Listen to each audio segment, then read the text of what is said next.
بسم اللہ الرحمن الرحیم. اعوذ باللہ من الشیطان الرجیم. بسم اللہ الرحمن الرحیم. اللہ تعالیٰ سورہ مزمل میں فرماتے ہیں وَرَتِّلِ الْقُرْآنَ تَرْتِیلًا، یعنی کہ قرآن کو ٹھہر ٹھہر کے اور اچھی طرح سے پڑھو. تو ہم اپنی بات کو شروع کرتے ہیں. آج ہمارا جو موضوع ہے وہ حروف کی صفات ہے.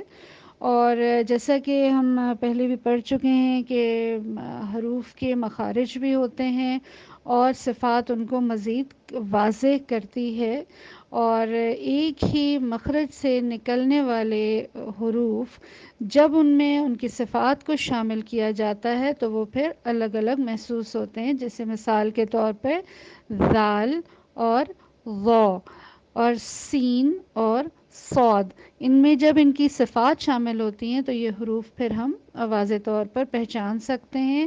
اور صفات کی وجہ سے حروف میں خوبصورتی آتی ہے اور صفات کے مطالعے سے واضح ہوتا ہے کہ کون سے حروف مضبوط ہیں، قوی ہیں اور کون سے حروف کمزور ہیں. اور جو تلاوت قرآن کرنے والے جو قاری ہیں ان کی آواز میں وہ خوبصورتی آتی ہے اور ان کی آواز کو ہم واضح طور پر حروف کو پہچان سکتے ہیں. حروف کو اگر ان کے صحیح صفات سے ادا نہ کیا جائے تو وہ بالکل واضح نہیں ہوتے. گویا یہ حروف کو واضح کرتی ہے اور ساکن حروف کی اصل جگہ کا ہمیں پتہ چلتا ہے. قرأت میں صفات کی بہت زیادہ اہمیت ہے. لغت میں صفت کی جو تعریف کی جاتی ہے کہ وہ چیز جو وضاحت کا باعث بنتی ہے، ایک حرف کو دوسرے حرف سے جدا کرتی ہے. اور علم تجوید کی اصطلاح میں اس کی جو تعریف ہے کہ یہ حرف کے اظہار کا ایک طریقہ ہے کہ جب وہ اپنے صحیح مخرج سے ادا کیا جائے. صفات حروف کی جب ہم دیکھیں تو اس کی ہمیں دو اقسام سمجھ میں آتی ہیں یا علماء بتاتے ہیں. پہلی جو اس کی صفت ہے جس کو صفات اصلیہ کہتے ہیں، یہ بنیادی یا لازمی صفات ہوتی ہیں. اور دوسری جو ہوتی ہیں وہ عارضی صفات کہلاتی ہیں کہ جو حرف کے ساتھ جڑی ہوئی نہیں ہوتی بلکہ وہ کسی کنڈیشنل ہوتی ہے، جس میں ہم دیکھتے ہیں کہ حروف کا موٹا اور باریک ہونا، غنّے کا کیا جانا، ادغام ہے، اخفاء، اقلاب. یہ ہم اس بات پہ منحصر کرتا ہے کہ اس کے بعد نون ساکن یا میم ساکن کے بعد آنے والے کون سے حروف ہیں، اس کی بنا پر یہ صفات اس وقت ہم شامل کرتے ہیں. لیکن اس ہمارے آج یعنی کہ اس جو باب ہے ہمارا، جو ہمارا یہ چیپٹر ہے، وہ بیسیکلی بنیادی اور لازمی صفات کو ہی کور کرتا ہے. ہم دیکھیں گے کہ بنیادی اور لازمی صفات کون سی ہیں. تو جو صفات ہیں جو لازمی یا بنیادی ہیں ان کی بھی مزید دو اقسام ہیں. ایک تو وہ سیٹ ہے کہ جس میں ہم دیکھتے ہیں کہ ایک صفت کا اپوزٹ ہے یا اس کی متضاد ہے، وہ 10 ہیں. اور ان میں جو سب سے پہلی صفت ہے وہ ہمس ہے اور اس کی جو ضد ہے وہ جہر ہے. پھر شدہ ہے اور اس کی ضد جو ہے رخاوہ ہے. لیکن اس کے درمیان میں ایک اور صفت آتی ہے جس کو التوسط کہتے ہیں یا متوسطہ کہتے ہیں. پھر تیسری جو وہ آتی ہے وہ استعلا، اس کی ضد ہے استفال. چوتھی ہے الاطباق، انفتاح، اس کی ضد ہے اور الازلاق اور الاسمات. اور اس کے علاوہ جو 8 صفات ایسی ہیں جو کہ بغیر کسی ضد کے ہیں، ان کی ضد نہیں ہے اور حروف میں یہ پائی جاتی ہیں. تو سب سے پہلا الصفیر، الانحراف، التفشی، الغنہ، اللین، التکرار، الاستعالہ، قلقلہ. تو یہ ہماری اس طرح کے صفات ہیں. صفات کا یہ ہے کہ ایک حرف میں تو یہ جوڑے میں نے آپ کو بتائے کہ جو ایک صفت ہے اس کا جو تضاد ہے ان میں سے کوئی ایک صفت ضرور موجود ہوگی. تو ہوگا یہ کہ ایک حرف میں یہ 5 صفت تو لازمی ہوں گی، یعنی کہ ایک حرف میں یا تو ہمس ہوگا یا جہر ہوگا یا شدہ ہوگا یا رخوہ ہوگا یا توسط ہوگا۔ اسی طرح سے پورے چارٹ میں آپ دیکھ لیں کہ ہر حرف میں اس پورے میں سے کوئی ایک ہوگی، یعنی کہ ایک حرف کی لازمی 5 صفات تو ہوں گی ہی، اور اس کے بعد جو یہ بغیر ضد والی صفات ہیں ان میں سے بھی کوئی ایک ہوگا، تو یعنی کہ کم از کم 6 یا بعض دفعہ 7 صفات بھی کچھ حروف کی ہیں۔ تو پہلا جو ہمارا اس وقت جوڑا ہے جو ہم دیکھیں گے وہ ہے الہمس اور الجہر۔ تو ہمس کے جو معنی ہیں وہ یہ ہیں سرگوشی، خاموشی اور حروف کی ادائیگی میں کچھ کمزوری۔ اس کو ادا کرتے ہوئے سانس جاری رہتی ہے اور ہوا خارج ہوتی ہے۔ ہمس کے 10 حروف ہیں، ان حروف کو ہم حروف محموسہ کہتے ہیں۔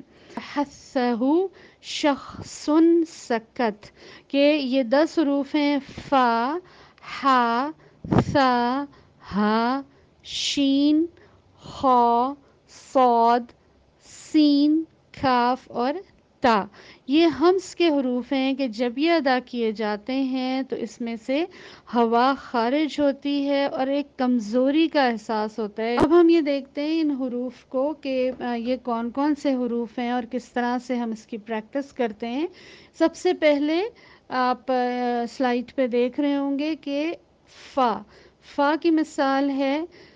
اور ایک بات اور یہ بتاتی چلوں کہ جب حروف ساکن ہوتے ہیں ان پر جزم کا نشان ہوتا ہے تو تمام صفات جو ہیں وہ بہت واضح ہوتی ہیں۔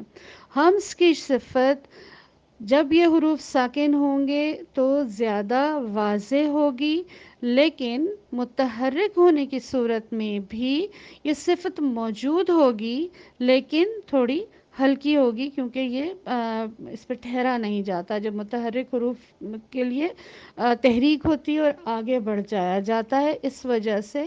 تو یہ جو 10 حروف ہیں ان کو ہم دیکھیں تو سب سے پہلا فا کے ساتھ ہم دیکھیں، اور ہم نے مخرج کا جب چیپٹر لیا تھا تو اس میں ہم نے دیکھا تھا کہ کسی بھی حرف کے مخرج کو معلوم کرنے کے لیے ہم اس سے پہلے حمزہ زبر کے ساتھ لگا کے اس آخری حرف کو جس کا مخرج معلوم کرنا ہے ساکن کیا جاتا ہے تو صحیح جگہ ہمیں معلوم ہوتی ہے۔ تو یہاں پہ فا کو جب ہم حمزہ زبر کے ساتھ لگائیں گے تو کیا ہوگا؟ If, if.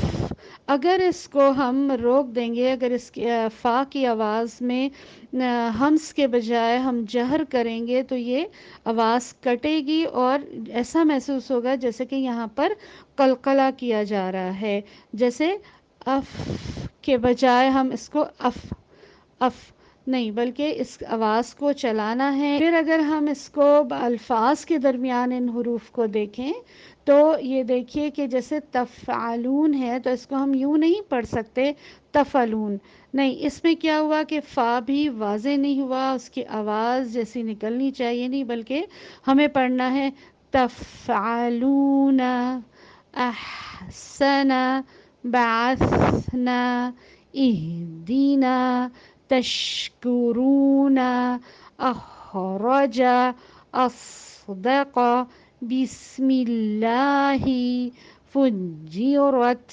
ہمس کے جو حروف ہیں ان کی پریکٹس آپ لوگ ضرور کیجئے، جو بھی تلاوت ہے اس میں، کیونکہ یہ تجوید کا اصول ہے کہ سبق لے لینا کافی نہیں، اس کی بہت زیادہ پریکٹس کی ضرورت ہوتی ہے۔ جب تک اس کی پریکٹس نہیں ہوگی مہارت آپ کی نہیں آئے گی اور یہ آپ کی عادت بھی نہیں بنے گی، آپ اس کو پہچان نہیں پائیں گے تلاوت کے دوران آنے والے حروف کو، خاص طور پہ جب یہ حروف ساکن ہوں۔ اور جب ہم اس کا ضد دیکھتے ہیں، اس کا متضاد دیکھتے ہیں تو وہ کیا ہے؟ وہ ہے جہر۔ جہر کا مطلب ہے قوت سے ادا کرنا، کسی حرف کو واضح ادا کرنا، اور ایک شدت سے اس لفظ کی حرف کی ادائیگی ہو، یہ جہر ہے، اور اس میں آواز مخرج میں قوت کے ساتھ ٹھہرتی ہے، آواز کو تھوڑا سا بلند کیا جاتا ہے۔ حسہ شخص سکت، جو کہ ہمس کے حروف ہیں، ان کے علاوہ جو 19 حروف بچتے ہیں وہ تمام جہر کے اس زمرے میں آتے ہیں۔ اس میں آواز، اس کی جو وہ ہے تعریف ہے وہ یہ ہے کہ آواز مخرج میں ایسی قوت سے ٹھہرے، یعنی کہ آواز کٹ جائے، آواز رک جائے، اور آواز میں ایک بلندی بھی ہو۔ ان حروف کو نکالنے کے لیے تھوڑی سی محنت کی ضرورت ہے، یہ بہت زیادہ سہولت سے ادا نہیں ہوتے، جس طرح سے ہمس کے حروف ہم نے دیکھا کہ بہت سہولت اور آسانی سے ادا ہو جاتے ہیں۔ یہ جو جہر کے حروف ہیں، اور جہر سے جو ہم نمازوں کے لیے بھی تلاوت کی بات کرتے ہیں نا، جہری اور سری، تو جہری یعنی کہ بلند آواز سے پڑھی جانے والی تلاوت، تو یہی لفظ ہے۔ اس میں آواز کو جاری رکھنا ہے، مگر سانس کو بند کرنا ہے، یعنی کہ سانس نہیں، ہوا نہیں چلے گی۔ اس میں پھر وہ والی بات ہے جو ہم نے ہمس میں دیکھی کہ ہمس میں ووکل کارڈز جو ہے وہ کھل جاتے ہیں اور اس میں وائبریشن نہیں ہوتی، لیکن جہر میں وائبریشن ہوتی ہے۔ اور گلے اس کو پہچاننے کے لیے یہ ہے کہ اگر آپ ان حروف کو ادا کرتے وقت اپنے گلے پر ہاتھ رکھیں تو آپ کو واضح فرق محسوس ہوگا کہ یہاں پر ووکل کارڈز ہل رہے ہیں اور یہاں پر نہیں۔ جیسے اگر ہم مثال میں یہ دیکھیں، سین کی اور زا کی مثال دیکھیں، دونوں ایک ہی مخرج سے نکلنے والے حروف ہیں، لیکن جب آپ اس کو سین کو ساکن کریں اور زا کو ساکن کریں تو آپ اپنے گلے پہ ہاتھ رکھیں، اس بہت سہولت سے، بہت روانی سے، منہ کے کھلنے سے ادا ہوگا، سانس بھی خارج ہوگی اور حروف بھی ادا ہوگا، اور اس کی بنسبت از، آپ یہ گلے پہ ہاتھ رکھ کے دیکھیں کہ یہاں پہ آپ کو تھوڑا سا ارتعاش محسوس ہوگا، وائبریشن محسوس ہوگا از کی ادائیگی میں، اور آواز جو ہے وہ تھوڑی سی بند ہوتی ہوئی سمجھ میں آئے گی۔